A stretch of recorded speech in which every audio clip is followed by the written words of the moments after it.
और अगर वो कुछ कहते हैं और करते कुछ हैं तो अब देश को समझना चाहिए कि किस पर भरोसा करना है फॉर लीडरशिप। તમારા સરકારી ખર્ચાઓ ઘટાડો તો સામાન્ય માણસનો ઉદ્ધાર થશે. હાલમાં તો પરિસ્થિતિ એવી છે કે વડાપ્રધાન ખેડૂત છે ને એટલે એ તો નિર્ણય ફટાફટ લઈ લેવાના, પણ એમને ખબર નથી કે ડીઝલ વગર અત્યારે લોકો ખેતી કઈ રીતે કરશે. આ કેન્દ્ર સરકાર અને ગુજરાતની ભાજપની સરકાર માત્ર ઉદ્યોગપતિ એટલે કે અડાણી અંબાણીના ઈશારા નીચે કામ કરે છે. આ બધી જ એમને ખબર હતી, પણ બધું જ એને દબાવી રાખ્યું હતું. માત્ર ને માત્ર એના એજન્ડા હતા ચૂંટણી જીતવા માટેના. ચૂંટણી જીતી ગયા એટલે બધા જ ભાવ તમે જુઓ એટલે વધારી દીધા છે. દેશ સાથે એમને કોઈ લેવા દેવા નથી. એ હિન્દુ અને મુસ્લિમ કરી આ ખેડૂતોને પાયમાલ કરી નાખવામાં ભાજપ સરકારે કાંઈ બાકી રાખ્યું. માત્ર ને માત્ર બીજેપી અને વડાપ્રધાનનો નિર્ણયથી ખેડૂતો વધારે દેવાદાર થવાના છે અને આત્મહત્યા વધવાની છે. ખેડૂતો ઓલરેડી તૂટેલા હતા અને માથે પડ્યા ઉપર પાટું જે લાગી છે કે આ મોંઘવારી અને ડીઝલ ન મળવો એનાથી ખેડૂતો 100% પાયમાલ થવાના છે.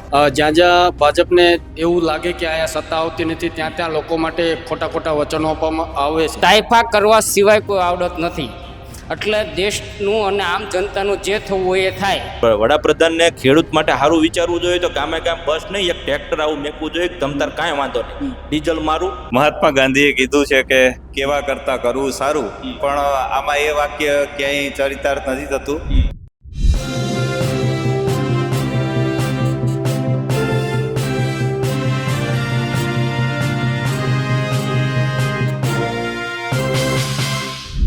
આમ તો વડાપ્રધાન નરેન્દ્ર મોદીએ પેટ્રોલ ડીઝલના ઓછો વપરાશની વાત કરી છે. આપણી સાથે ખેડૂત આગેવાનો છે ને સુરેન્દ્રનગરના આમ આદમી પાર્ટીના નેતાઓ પણ છે. કમલેશભાઈ છે, રમેશભાઈ છે, આપણે એમની સાથે વાત કરીશું. જે રીતે વડાપ્રધાને કીધું છે કે ડીઝલ પેટ્રોલ ઓછું વાપરો, પણ ખેતીમાં ટ્રેક્ટરની વાત કરીએ, તમામ વસ્તુની વાત કરીએ, તેમાં શક્ય છે આ તમામ વસ્તુ? હાલમાં તો પરિસ્થિતિ એવી છે કે વડાપ્રધાન ખેડૂત છે ને એટલે એ તો નિર્ણય ફટાફટ લઈ લેવાના, પણ એમને ખબર નથી કે ડીઝલ વગર અત્યારે લોકો ખેતી કઈ રીતે કરશે. તમે સમજો, બળદ તો છે નહીં. હવે માત્ર ને માત્ર ખેતી જે આધારિત છે ટ્રેક્ટર ઉપર આધારિત છે.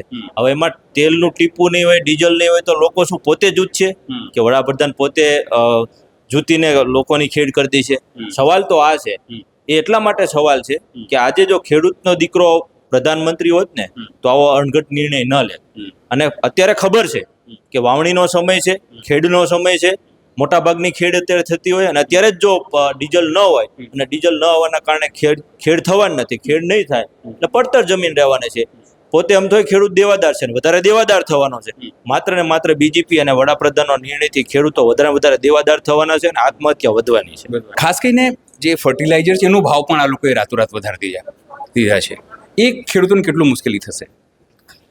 ખેડૂતોની વેદનાનો કોઈ પાર નથી કહી શકીએ તો. કારણ કે જ્યારે જરૂરિયાત છે ત્યારે જ એ લોકોએ ભાવ વધાર્યો. ચૂંટણી ટાણે આ બધી જ એમને ખબર હતી, પણ બધું જ એને દબાવી રાખ્યું હતું. માત્ર ને માત્ર એના એજન્ડા હતા ચૂંટણી જીતવા માટેના. ચૂંટણી જીતી ગયા એટલે બધા જ ભાવ તમે જુઓ એટલે વધારી દીધા છે. અને ખેડૂતની આવકમાં વધારો કરવાની જગ્યાએ અત્યારે ખેડૂત દેવાદાર બનતો જાય છે. એની જે પેદાશ થાય છે એના ભાવ અત્યારે ક્યાંય વધતા નથી. ચૂંટણી ટાણે એને જો ખેડૂતને સદ્ધર જ બનાવવો હોય તો ચૂંટણી વખતે ખેડૂતોના જે પાક છે એના ભાવ વધારી દીધા હોત તો. અત્યારે ખાતર બિયારણ કે જુઓ એમાં અસંખ્ય ભાવ વધારો ચીકાણો છે. અત્યારે ખેડૂતોને મુશ્કેલી છે કે કારણ કે ડીઝલ નથી મળતું. ડીઝલ ઉપર જ આખો જે હોય મદાર રહેતો હોય છે. ખેતીની અંદર ટ્રેક્ટર ચલાવવું છે કે નાના મોટા સાધનો જે ચલાવવા પડતા હોય એ ડીઝલના આધારે જ હોય. ડીઝલમાંય ભાવ વધારો કર્યો છે અને ખેતીની જે કાંઈ પ્રોડક્ટ છે જમીનને લગતી એની અંદર અસંખ્ય ભાવ વધાર્યો અને સરકાર ખેડૂતોને દેવાદાર બનાવવા માંગે છે. શું કહેશો સર? જે રીતે વડાપ્રધાન તો કહીને જતા રહ્યા વિદેશ કે તમે ઓછું વાપરો, ડીઝલ પેટ્રોલ ઓછું વાપરો, સોનું ઓછું ખરીદો, ના ખરીદો વસ્તુ, લાગે છે આનાથી ખેડૂતોનું કોઈ ભલું થવાનું છે આના પાછળ? એમની કોઈ દૂરદ્રષ્ટિ હશે? કારણ કે ભક્તો એવું જ કહે છે કે સાહેબનું બહુ દૂરદ્રષ્ટિ છે. ના, સાહેબની દૂરદ્રષ્ટિ લગભગ ગુજરાતના લોકો 11 વર્ષથી જોવે જ છે. આવી દૂરદ્રષ્ટિ રાખશે તો દેશ પાયમાલ થઈ જવાનો છે નક્કી છે. ગુજરાતની અંદર જ્યારથી ભાજપની સરકાર આવે, ભાજપના કોઈ કાર્યક્રમ હોય ત્યારે બેફામ રૂપિયાનો ગેરઉપયોગ કરવામાં આવે છે, સંસાધનનો ગેરઉપયોગ કરવામાં આવે છે, બસોનો ગેરઉપયોગ કરવામાં. એવી રીતે સામાન્ય લોકો તો જાય ક્યાં? સામાન્ય લોકો હોય તે પોતાની મજૂરી માટે એક ગામથી બીજા ગામ જવા માટે તો પોતાના વ્હીકલનો ઉપયોગ કરવાના જ છે. અત્યારે હાલના તબક્કે ખેડૂત હોય, મજૂર હોય તેમને પાસે કોઈ રસ્તો નથી. એટલી બધી મોંઘવારી વધી રહી છે. મોંઘવારીનો માર સહન કરતાં કરતાં આજે 11 વર્ષ થઈ ગયા. 11 વર્ષથી મોંઘવારીનો માર ખૂબ સહન કરી રહ્યા હોય આજે રોડ ઉપર અને રસ્તા ઉપર અને દેશમાં દેખાવા માંડ્યું છે કે મોંઘવારી, પહેલાં બધા લોકો કહેતા હતા મોંઘવારી વધુ નથી, ભાજપની નીતિ એટલી બધી ખરાબ છે, તે લોકો કહેતા હતા. પણ આ લોકો માનતા નહોતા. એમને એક સત્તા, એક જ નશો છે કે ચૂંટણી કઈ રીતે જીતવી અને ચૂંટણી કઈ રીતે કયા રાજ્યમાં જીતવી એ જ એમનું લક્ષ્ય છે. એમની સાથે, દેશ સાથે એમને કોઈ લેવા દેવા નથી. એ હિન્દુ અને મુસ્લિમ કરી આ ખેડૂતોને પાયમાલ કરી નાખવામાં ભાજપ સરકારે કાંઈ બાકી રાખી. કનોજભાઈ, તમે તો આટલી બધી વસ્તુ કરો છો, સાથે તમે એક ખાસ અભિયાન ચલાવો છો સ્માર્ટ મીટર વાળું. એ પણ કઈ રીતે ખેડૂતોને મુશ્કેલી કરી રહી છે, લોકોને મુશ્કેલી રહી છે? સૌથી મહત્વની બાબત એ છે કે ગુજરાત સરકાર હોય કે કેન્દ્ર સરકાર હોય, નાના માણસો, ગરીબ માણસો, સામાન્ય માણસો, એમના માટે એમને કોઈ ચિંતા નથી. એમને માત્ર ને માત્ર 2-4 ઉદ્યોગપતિ છે એની જ ચિંતા છે, બાકી સામાન્ય માણસો માટે કોઈ ચિંતા નથી.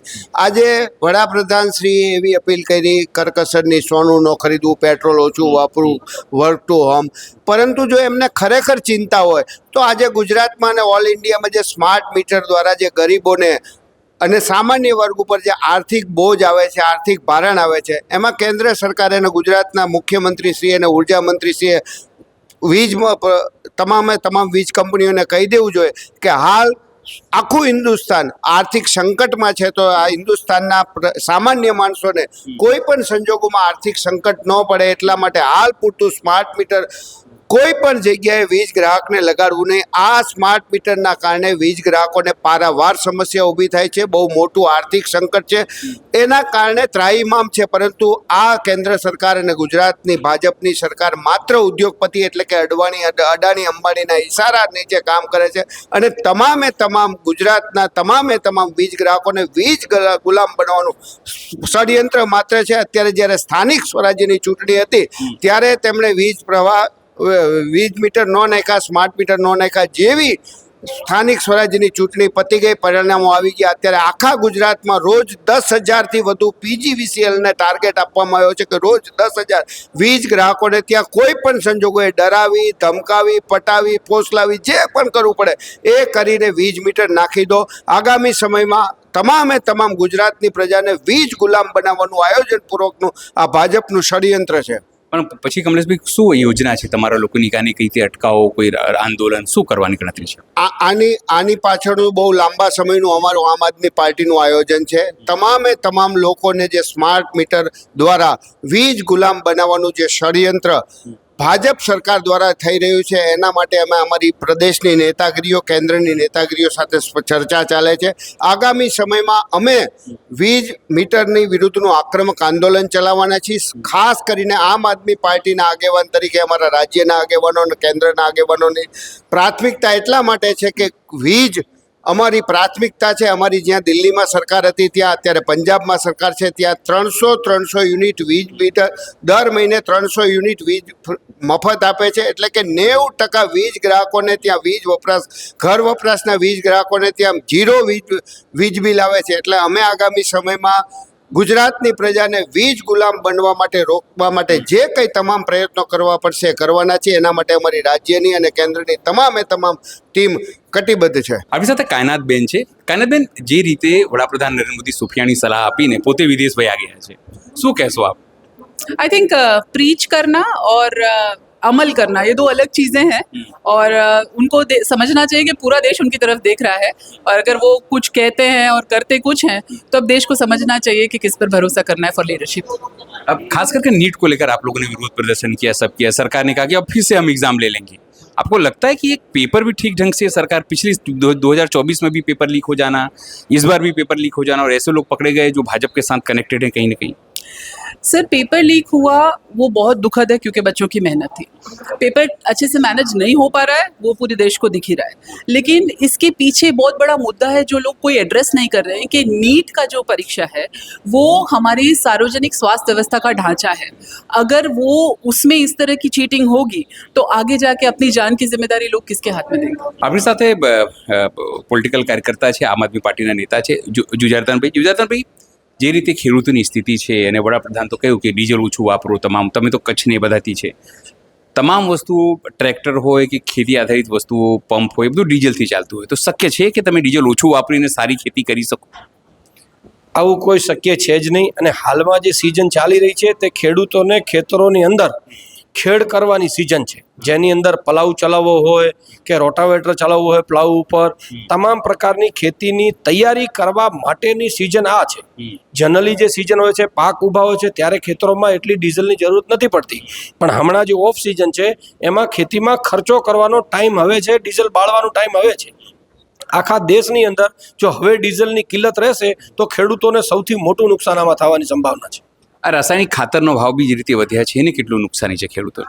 મોટા પ્રમાણમાં નુકસાન છે ખેડૂતોને. ડીઝલનો બી ભાવ હમણાં વધ્યો, પેટ્રોલનો બી વધ્યો અને સાથે સાથે રાસાયણિક ખાતરનો બી વધ્યો, બીજમાં પણ વધ્યા.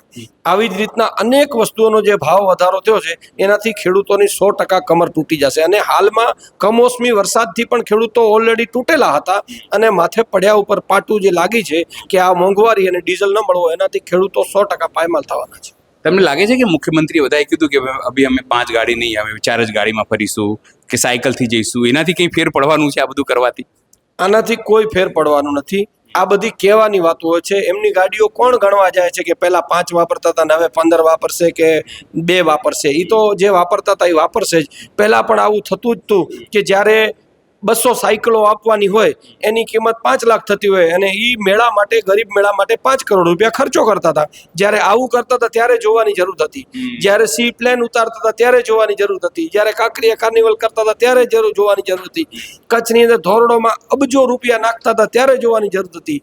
એક માણસ ભારતના છેવાડેથી ધોરડો રણ જોવા જાય અને લાખો રૂપિયાનું ડીઝલ બાળતા હતા ત્યારે આપણે એવી ખોટી એડવર્ટાઈઝ નથી કરવાની જરૂર. ડીઝલ નહોતું બાળવું, પ્રજાને ખોટે રસ્તે ચડાવીને હવે કહે છે કે તમે તેલ ન બાળો, એ ખોટું જ છે. શું કહેશો, ખેડૂતોની કેવી હાલત થઈ છે આ સરકારની અંદર?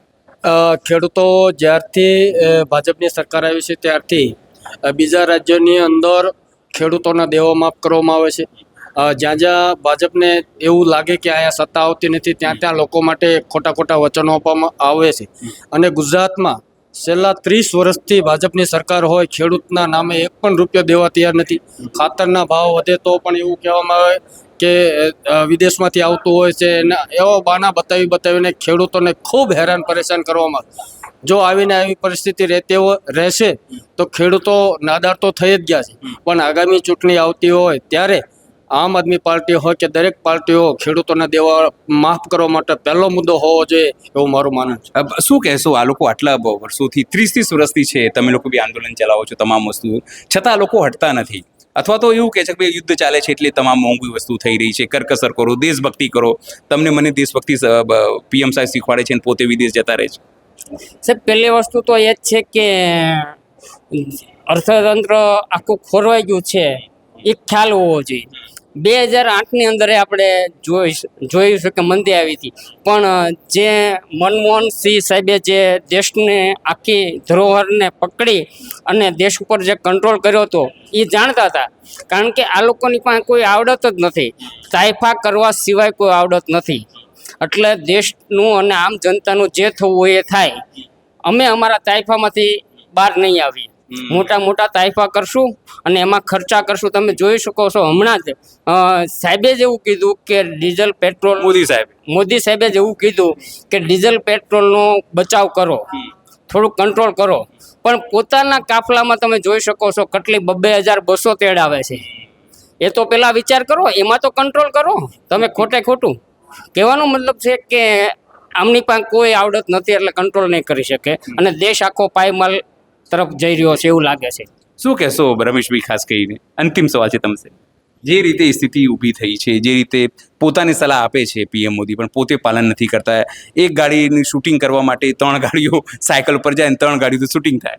તમે ને અમે બધા જાણીએ છીએ કે આ તાઇફા સિવાય કાંઈ છે નહીં. હજી હમણાં જ આપણે સોમનાથની સભા જોઈ, દરેક ગામમાં એક બસ મેકવામાં આવી. હું એમ કહું છું કે એમાં તમે 100 ખેડૂતને લઈ અને સોમનાથ લઈ ગયા, એ જ બસ જો ગામમાં એવી રીતે બસની જગ્યાએ ગામમાં એવું એક ટ્રેક્ટર રાખ્યું હોત કે ભાઈ જેને જેટલી ખેડ કરવી એને મફત કરી લેજો, આવું જો દેશના વડાપ્રધાનને ખેડૂત માટે સારું વિચારવું જોઈએ તો ગામે ગામ બસ નહીં, એક ટ્રેક્ટર આવું મેકવું જોઈએ. તમતાર કાંઈ વાંધો નહીં, ડીઝલ અમારું આ નિગમ છે અને આ નિગમથી તમે જે ટ્રેક્ટર આલે છે ને ગામ આખું ખેડી નાખો. પણ આવું આ પ્રધાનમંત્રીને હુજ છે ને શું લેવા, ખેડૂતનો દીકરો નથી. એટલે વાત તો એક જ છે ને ખેડૂતને પણ હું અહીંથી કહેવા માંગુ છું કે જ્યારે સ્થાનિક સ્વરાજની ચૂંટણી હોય, આ છે તે છે, ત્યારે મોટા મોટા વાયદા કરે છે, સમાજનો આગેવાન લાવે, સમાજનો કોઈક નેતા લાવે, સમાજના કોઈક ધર્મગુરુને લાવે, અને એ ધર્મગુરુ આપણને બધાને લઈ અને એક જગ્યાએ પિંજરામાં પૂરીને વ્યા જાય. અત્યારે આ ડીઝલ નથી મળતું, કયો ધર્મગુરુ કયો સમાજનો નેતા આવીને કીધું કે હાલ તું મારા ઓલી બેરલ લઈ જા, આવું કોઈ કહેવા વાળો ખરો? કલાકારો પણ નથી કહેતા. જે કલાકારો ભાજપની ગીતો ગાય છે, કલાકારો, સાહિત્યકારો કોઈ પણ નથી કહેતા. પણ નો જ બોલે ને. નોટું કઈ ખેડૂત તો ઉડાડવાના નથી. નોટું કોણ ઉડાડવાના છે? 2 નંબર વાળા માથે ઉડાડવાના છે. ખેડૂત પાસે બિચારા પાસે કાંઈ છે નહીં. એટલે ખેડૂતના હિતમાં કોઈ બોલવા તૈયાર નથી. રોજ અન્નનો દાણો ખેડૂતનો ખાવો છે, ખેડૂતનું ખાઈ અને મોટું થવું છે. પણ જ્યારે ખેડૂતની ન્યાયની વાત આવે ત્યારે એક પણ વ્યક્તિ બોલવા તૈયાર નથી, કારણ કે ખેડૂત માટે એ લોકો બોલવા તૈયાર નથી. એટલે વાત તો એક જ છે કે દેશમાં રાજનીતિ બદલવા માટે અત્યારે અમે કટિબદ્ધ છીએ. અમે જે અત્યારે કરી રહ્યા છીએ એ ખેડૂતના હિત માટેની જે બધી વાત છે એ કરવા જઈ રહ્યા. પણ હું તો અહીંથી સંદેશ આપું છું કે હવે જો તમે બસ મેકવાની જગ્યાએ ગામે ગામ એક ટ્રેક્ટર મેકો તો ખેડૂતનું કંઈક ભલું થશે. જો તમને સદબુદ્ધિ સરકાર, તમને સદબુદ્ધિ ભગવાન અને ઈશ્વર આપે તો આવું કરો તો મારા ખેડૂતને કંઈક 2 પૈસા થશે, બાકી વધારે કંઈ થશે નહીં. દેવેન્દ્રભાઈ સોલંકી. દેવેન્દ્રભાઈ, શું કહેશો? જે રીતે વડાપ્રધાન સારી વાતો કહીને જતા રહ્યા છે કે ખેડૂતે આવું કરવું જોઈએ ને ઓછું ફર્ટિલાઇઝર વાપરવું જોઈએ ને ડીઝલ ઓછું વાપરવું જોઈએ ને, તમે શું કહેશો આ બાબતે?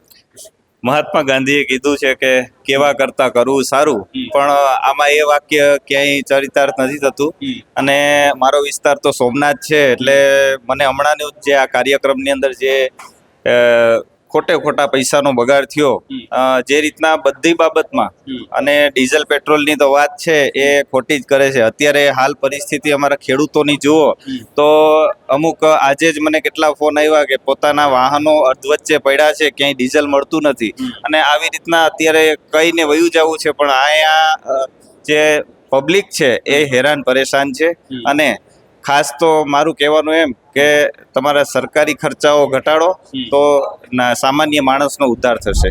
જે તમામ મહાનુભાવો અહીંયા આવ્યા છે, કાર્યકર્તાઓ આવ્યા છે, એમનું એક જ વાત કેવું છે કે વડાપ્રધાન નરેન્દ્ર મોદી ભલે સુફિયાણી વાતો કરતા, પણ તેમને ખેડૂતોની ચિંતા નથી, આમ આદમીની ચિંતા નથી, દેશની ચિંતા નથી. અને એટલા માટે જ દેશની આર્થિક સ્થિતિ છે એ કમજોર થઈ રહી છે, ખેડૂતો પાયમાલ થઈ રહ્યા છે. સહયોગી નિરાલી મહેરિયા સાથે અનિલ પટેલ, અમદાવાદ.